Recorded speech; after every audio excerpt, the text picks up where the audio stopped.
जय हिंद दोस्तों, स्वागत है आपके अपने यूट्यूब चैनल अहिमन पे। दोस्तों, आज का हमारा टाइटल्स है अभी जो प्रधानमंत्री नरेंद्र मोदी जी का जापान की यात्रा, पापुआ न्यू गिनी की यात्रा और ऑस्ट्रेलिया का दौरा है, ये इतना खास क्यों है?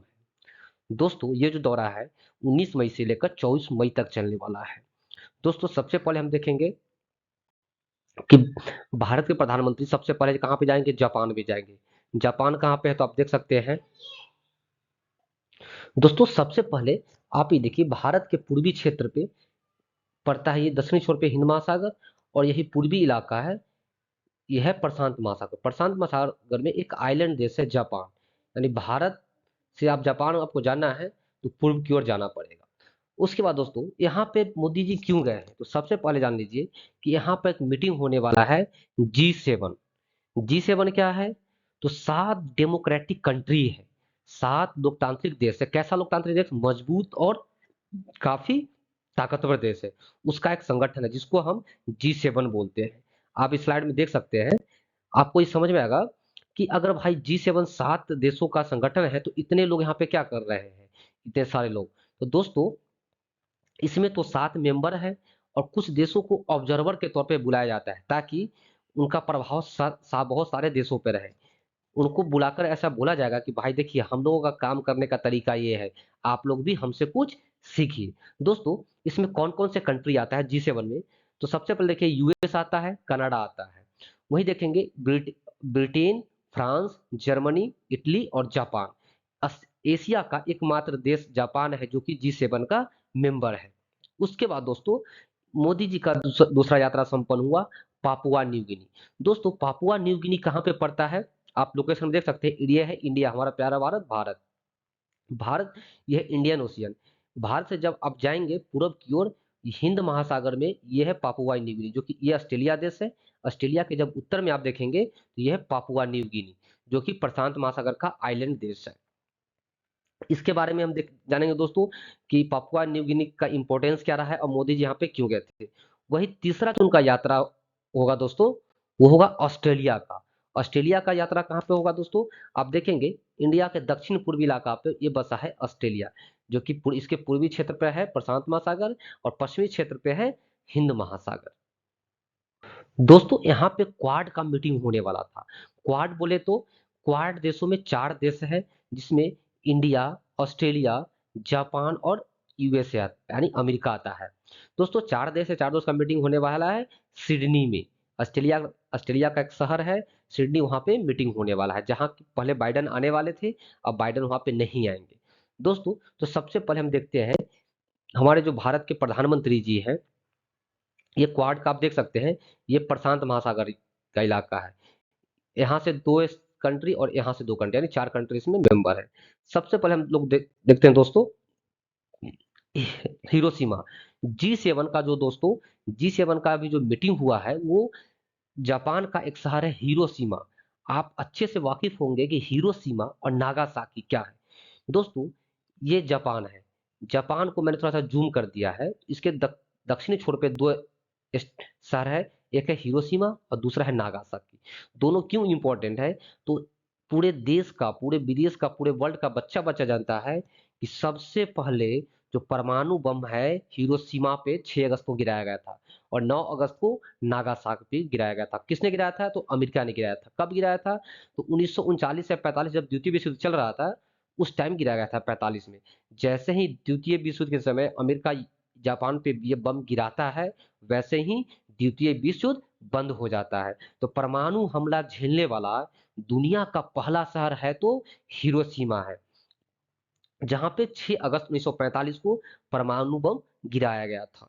दोस्तों, उन अब ये इतना इंपॉर्टेंट क्यों है इंडिया के लिए? तो इंडिया इंडिया के कोई भी प्रधानमंत्री यहाँ पे नहीं गया था, लेकिन इंडिया के एक जो प्रधानमंत्री थे, प्रथम प्रधानमंत्री जवाहरलाल नेहरू, जो कि 1957 ईस्वी में यहाँ की यात्रा किए थे, और मोदी जी जो है यहाँ के भारत के दूसरे प्रधानमंत्री हैं जो कि हिरोशिमा पे गए हैं। दोस्तों, यहाँ पे जो दोस्तों देश आ रहे हैं, बड़े बड़े देश G7 का, उनका यहाँ मीटिंग होने वाला है।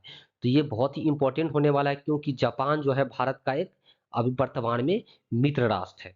तो यहाँ पे इस मीटिंग में इनको बुलाया गया। भारत न केवल इंडिया के हैसियत से, लेकिन वर्तमान में आपको पता है कि भारत G20 का भी अध्यक्ष है। तो G20 की हैसियत से भी भारत के जो प्रधानमंत्री है जापान में इस मीटिंग को अटेंड करने गए हैं। दोस्तों ये है नागासाकी। ऐसा बोला जाता है दोस्तों, जब जब हिरोशिमा पे बम गिराया गया था तो वो बम लिटिल बॉय के नाम से फेमस था, लिटिल बॉय दिया गया था ना, और ये 43 सेकेंड तक हवा में था, और जैसे ही यहाँ पे बम गिरता है दोस्तों, यहाँ पे एट ए टाइम 70,000 लोग मारे गए। आप समझ सकते हैं कितने बड़ा इसका प्रभाव है परमाणु बम का। 70,000 तो उसी समय मर गए। आप इस फिगर में देख सकते हैं कि ये जैसे एक होता है मशरूम, मशरूम के आकार का ये यहाँ पे आकृति बन गया। जैसे ये शहर पे मारा परमाणु बम, तो मशरूम के आकार का ये बन गया, यहाँ पे एक आकृति बन गया, और इतना विनाश हुआ कि आप इसको फील नहीं कर सकते, क्योंकि हम लोग नए जमाने के लोग हैं। और यहाँ के जनरेशन आज भी लोग पैदा जब होता है तो कोई अंधा होता है, जैसे आंख का प्रॉब्लम, हाथ का प्रॉब्लम, बॉडी का छोटा होना। यहाँ पे लोग इतने लोग मारे गए दोस्तों, इतने लोग मारे गए कि लाश को दफनाने के लिए जगह कम पड़ गया। 70,000 तो एट ए टाइम मारा गया। उसके बाद इसका प्रभाव 70 वर्षों तक रहा दोस्तों। इसके याद में दोस्तों आपको पता है कि यहाँ पे म्यूजियम बनाया गया है कि और तभी जो जापान है उसके बाद आज तक अपनी सेना नहीं रखता है। अपने डिफेंस के लिए उसके पास फोर्सेज है, लेकिन अटैकिंग के लिए फोर्सेज नहीं है। दोस्तों आप ये देख सकते हैं। दोस्तों अब एक चीज आपको याद रखना चाहिए। मैंने बोला था कि प्रथम प्रधानमंत्री थे जवाहरलाल नेहरू, जो कि 1957 में गए थे हिरोशिमा पे, और दूसरे प्रधानमंत्री हमारे नरेंद्र मोदी जी हैं, जो यहाँ पे यात्रा के लिए गए हैं। दोस्तों अब आपको देखना चाहिए कि जो G7 है, G7 के अलावा कौन-कौन सा कंट्रीज में पार्टिसिपेट किया है, तो यूरोपीय यूनियन है, ऑस्ट्रेलिया है, ब्राजील है, इंडोनेशिया है, जो कि आसियान का एक सदस्य है, वही कुक आइलैंड्स है, साउथ कोरिया है, और वियतनाम है, जो कि मतलब बेसिकली आप कहें कि अमेरिका के प्रभाव क्षेत्र में कहाँ गए हमारे बाइडेन साहब। बाइडेन साहब बहुत बूढ़े लोग हैं, शायद दिखाई, हाँ ये है बाइडेन साहब। मतलब बाइडेन साहब के जो प्रभाव में जो इलाका है, जो देश आता है, वो लोगों को इनवाइट किया गया था, ताकि लोगों को चाइना के खिलाफ इकट्ठा किया जा सके। ये देख सकते हैं दोस्तों। अब ऐसा माना जाता है दोस्तों कि भारत तो भाई पहले ऐसा नहीं था। भारत के लिए ये दौरा अहम क्यों है? पहले ऐसा हुआ करता था कि भारत को समझा जाता था कि भारत किसी भी गुट में नहीं रहता है। भारत क्या है, गुट निरपेक्ष कंट्री है। यह जिसको हम बोलते थे तीसरी दुनिया, जिसको आज बोलते हैं ग्लोबल साउथ, मतलब साउथ ग्लोब। आप देखेंगे तो जो साउथ इलाका है, जिसमें आता है अफ्रीका, आता है एशिया, आता है और दक्षिण अमेरिका आता है, उस कंट्री के लिए तो ग्लोबल साउथ। दोस्तों अभी क्या है, भारत के लिए हमेशा एक छवि रहा है कि हम किसी गुट में नहीं जाएंगे, लेकिन आप हाल फिलहाल में देखेंगे कि नरेंद्र मोदी जी अपने जरूरत के हिसाब से, उनको लगता है कि अगर देश के लिए सही है तो उसी गुट में जाते हैं, वहां से फायदा उठाते हैं। यूक्रेन जैसे एग्जाम्पल के लिए देखिए, यूक्रेन और रशिया से युद्ध हुआ, पूरे यूरोपियन कंट्री ने, ऑस्ट्रेलिया ने, अमेरिका ने मना किया इंडिया को कि भाई वहां से आप व्यापार न करें, लेकिन मोदी जी ने क्या बोला, भाई हमारे देश की जो जरूरत है उसको सबसे पहले हम फुलफिल करेंगे, उसके बाद है हम दुनिया पे ध्यान देंगे। तो अपने जरूरत के हिसाब से उन्होंने ये ऐसा किया दोस्तों। मतलब अभी क्या है, इंडिया सभी लोग के साथ उठ बैठ रहा है। जो उभरती हुई शक्ति है, एक तरफ चाइना है या रसिया है, या जो पहले से स्ट्रॉन्ग कंट्री है, जैसे यूएसए अमेरिका हो गया, ब्रिटेन हो गया, यूरोपियन यूनियन हो गया, जर्मनी हो गया, तो सभी के साथ आजकल मोदी जी मीटिंग कर रहे हैं। इंडिया का ये हो गया है कि भाई हम जहां से हमें फायदा होगा वहीं से हम फायदा उठाएंगे। लोग अभी आपको पता होना चाहिए कि इंडिया G20 के अध्यक्ष के रूप में काम कर रहा है, और कहीं पूरी दुनिया में ऐसा प्रतीत हो रहा है कि G20 G7 से कहीं ज्यादा ताकतवर और अहमियत रखने वाला एक संस्था बनते जा रहा है। इस वजह से मोदी जी को यहाँ पे बुलाया गया, और भारत के लिए भी काफी अहम रहा है। दोस्तों G7 में जो 7 कंट्री है, उसमें अगर यूएसए और कनाडा को छोड़ दे तो जो पांचों कंट्री है उसकी अर्थव्यवस्था निगेटिव में जा रही है, नीचे की ओर जा रही है। वहीं इंडिया का जो अर्थव्यवस्था है वो ऊपर जा रही है, पॉजिटिव में जा रही है। इसलिए भारत का इंपॉर्टेंस कुछ ज्यादा ही हो गया है। दोस्तों अब हम देखेंगे इंडिया और जापान का कुछ रिलेशन है कि नहीं, ऐसा है। आप देखेंगे दोस्तों, ये वर्ल्ड मैप है। वर्ल्ड मैप में कहा गया, ये है इंडिया और ये है जापान। तो इंडिया जापान में कभी दोस्ती रहा है कि नहीं? तो दोस्तों इंडिया और जापान का जो रिलेशन है 1952 ईस्वी, 1952, कर्सर कहाँ गया, ये 1952 1952 ईस्वी में भारत और जापान का जो कूटनीतिक संबंध है वो स्थापित हुआ था। उसके बाद सब कुछ सही चलता रहा। आपको पता होना चाहिए कि भारत ने 1974 ईस्वी में 1974 में क्या किया था। भारत परमाणु बम का आविष्कार करता है, यानी परमाणु बम का परीक्षण करता है। आप ये देखिए सब फोटो भारत और जापान के बारे में। उस time Indira Gandhi prime minister हुआ करती थी। 1974 ईस्वी में पोखरण जिला में परमाणु बम का परीक्षण किया। उस टाइम जापान उस टाइम हमें प्रतिक्रिया स्वरूप बहुत ही हमारे ऊपर सैंक्शन लगा दिया, हमारे से गुस्सा हो गया। वहीं दूसरी तरफ देखेंगे दोस्तों, ये इंदिरा गांधी भारत दोबारा 1998 ईस्वी में फिर से 1998 ईस्वी में परमाणु बम का परीक्षण पोखरण में ही किया, जिसका हेड कर रहे थे हमारे एपीजे अब्दुल कलाम।